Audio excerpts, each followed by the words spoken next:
Chapel. I am so glad everyone is here with me today. Thanks for joining us on this weird weather week. We've had rain, we have lots of sun. Regardless, I'm glad you're all here. Speaking of rain, it was water week, so it did feel a little timely, if I may say so myself. All right, let's start our Children's Chapel today with lighting our chalice. Symbol of light, symbol of knowledge, symbol of warmth, symbol of freedom. We light this chalice as a symbol of our faith. Here we gather to celebrate hope and the infinite possibilities of love. So, as I said, it is Water Week.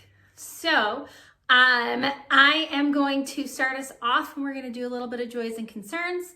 Lissa's going to tell us about our UU of the week, which is a couple people who started the ritual of water communion. And I'm going to finish with our Wonder Box with a story. So I'm glad you're here. Let's get started. Joys and concerns. This week, I will say that a big joy for me was the rain. My garden needed the water, but on the flip side, the water and the cold was a problem because I was worried about my plants getting frostbite. I don't know if that happened, but it might have. So, what are your joys and concerns this week? What's been on your mind? What's been going well? What maybe do you want more help with? Talk to the person that you're with. Talk to a parent. Talk to a dog. Talk to a cat. Talk to your hamster. Talk to, even your sibling at this point you should talk to. Wow. I'll be waiting right here for when you're done doing that.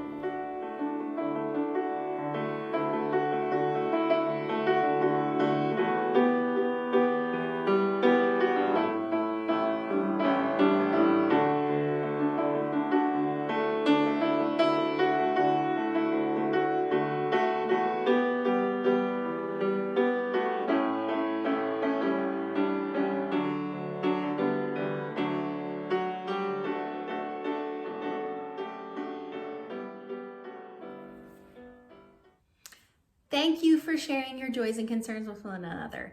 Like we keep talking about, it is important to share what we are feeling. While we are not in physical community together, it's important that we're still sharing what's on our minds, what's in our hearts, what's on our souls. Thanks for sharing it with those that around you that love you so. This week, for our UU of the week, Lissa is going to be talking about the people that created the ritual of water communion, which is timely because it's Water Week. Thank you, Lissa.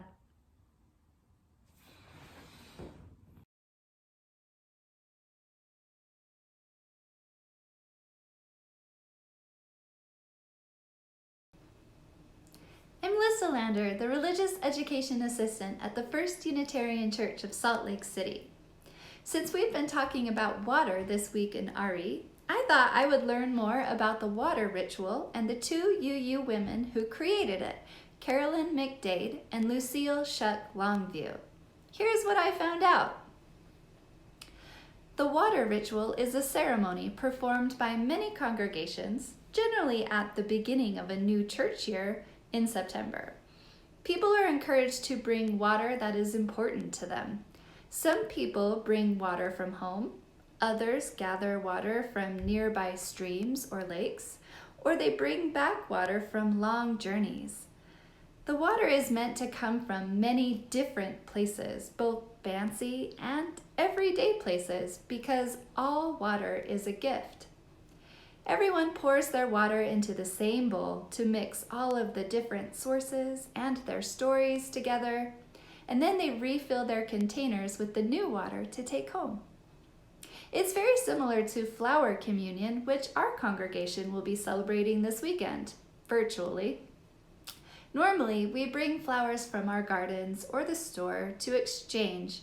There are many different flowers, just like there are many different people, and it's fun to take home a flower that is different than our own. Women in America haven't always had the same rights as men. In 1975, a woman named Lucille Shuck Longview went to a conference about women and churches, and she decided that all religions including the Unitarians, were part of the reason that women did not have the same rights or opportunities as men. The president of the Unitarian Universalist Association, or the UUA at the time, was Paul Carnes. He heard what Longview had to say and formed a committee to address her concerns. They were charged with examining ways that men and women were treated differently in our church, which he said was a problem inherent in all religious literature and institutions, which means books, rules, and buildings. And he agreed that even the UUA had this problem. During this time, congregations held meetings and worship services to explore what the principles should say and how it should be said to be more inclusive for all people. One such service in Lansing, Michigan, was the very first water ritual.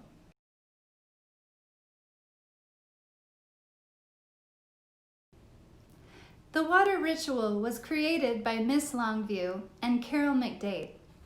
UUA.org says that as they shaped that service, they wanted to create a ritual that spoke to our connectedness to one another, to the totality of life, and to our place on this planet. They included a new inclusive symbol of women's spirituality, water. After years of conversations and negotiations with the input from many congregations like the one that held the first water ritual, the committee at the UUA recommended that our principles and purposes should be changed. Male-gendered words like mankind were changed to all people, and they even added a seventh principle. It lifts up Mother Earth and the interdependent web of which we are all a part. These new principles were adopted unanimously and have stood unchanged for 35 years. Just like the women who worked to make our religion more welcoming succeeded in adding a seventh principle about Mother Earth, there is an eighth principle which has been proposed but not yet accepted.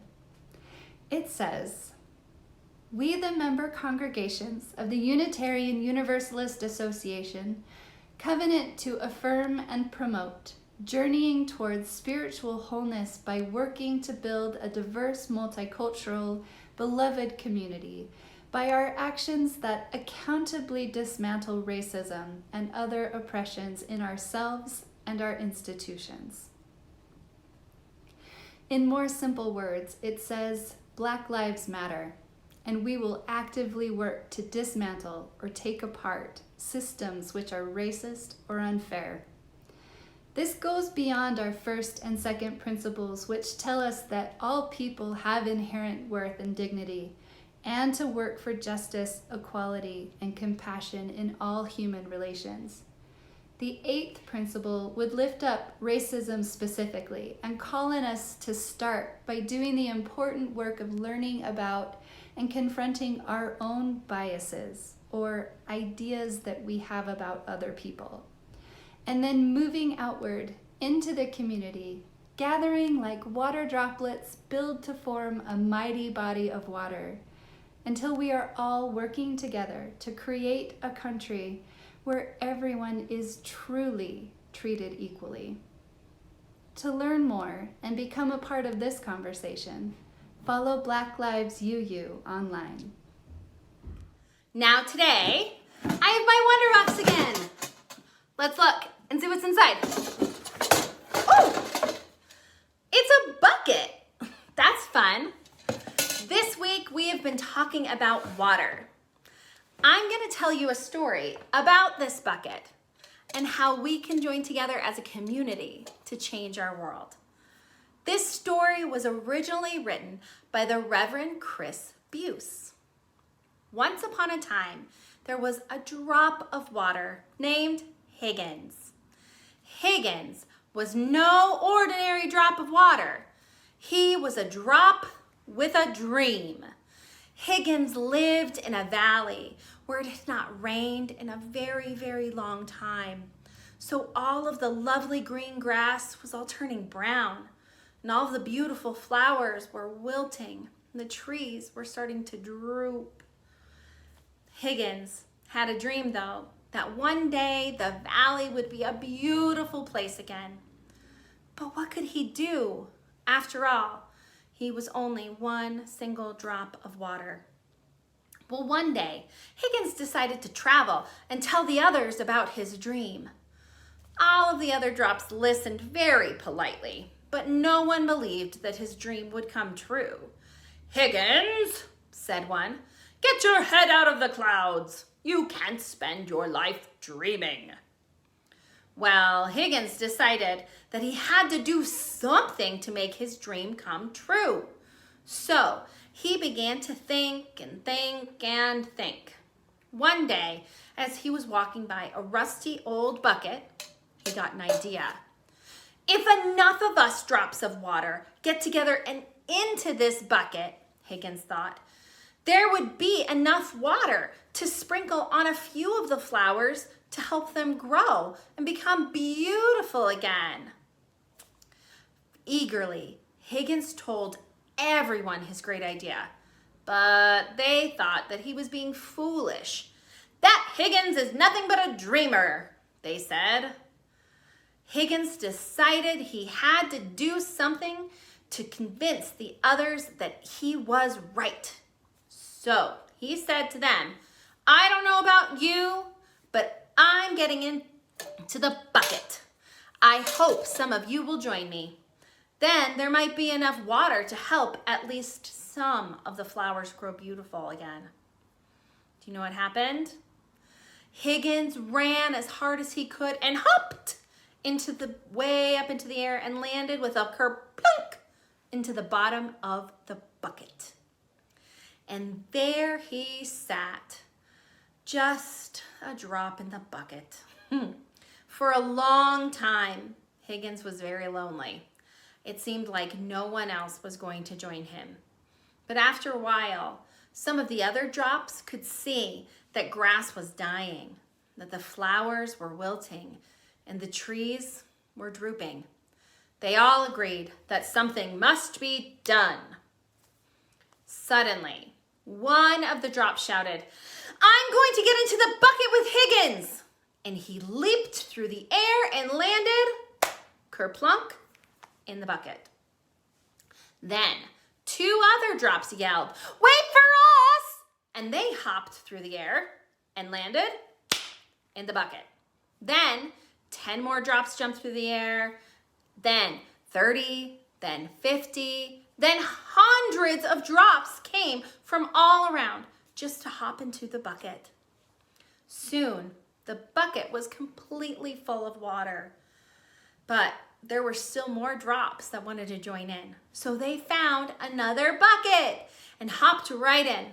Before long, there were 2 buckets, and then there were 3 buckets, then there were 4 buckets, then there were 10 buckets, and then hundreds and then thousands of buckets of water. Along came a powerful breeze that blew all over the buckets, and all of the water flowed together to make a mighty stream. Everywhere the water flowed, the grass turned green again, and the flowers bloomed, and the trees stood tall and straight once more. All this happened because Higgins had a dream, and his dreams became action because he knew that although he was just a drop in the bucket, enough drops in that bucket would make the bucket full. And when there are enough buckets with the wind behind them, then justice will roll down like waters and righteous like a mighty stream. There's a chalice lighting, we sometimes say in Children's Chapel, and it goes like this. We light this chalice for the light of truth. We light this chalice for the warmth of love, and we light this chalice for the energy of action. Taking action is full of energy, and that energy is contagious. It takes people and communities to come together and take action to make change. And that's what we're seeing right now in a lot of our communities. Communities are coming together in the energy of action, just like Higgins, to fight for justice and peace and equality. Some of you may have even joined in the protests and rallies. Thank you for fighting for justice for people of color in our communities. Thank you and your families for having the energy of action to create change. Together, we are changing the world, my friends. Continue changing the world this week. And until next time, we're going to heart out.